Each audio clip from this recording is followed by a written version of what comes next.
বাবা, প্রিয়া কোথায় বাবা? প্রিয়া বিয়ে হয়ে গেছে।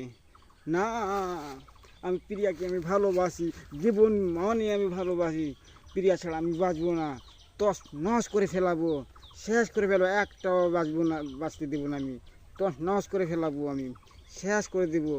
আমার ভালোবাসা যদি কেউ কেড়ে নিতে চায়, ওকে আমি শেষ শেষ করে ফেলাবো। বন্ধুরা, আমি একটা ডায়লগ দিলাম, ভালোবাসা ভালোবাসা ছাড়া মানুষ বাঁচেন না। এটা ভালোবাসার মানে পাখি থেকে শুরু করে সবগুলা মানে ভালোবাসা ছাড়া বাঁচেন না। সে যে কেন এলো না, কিছু ভালো লাগে না, এবার আসুক তারা, আমি মজা দেখাবো। বন্ধুরা, আসুক তারা, আমি তোমাকে মজা দেখাবো। তো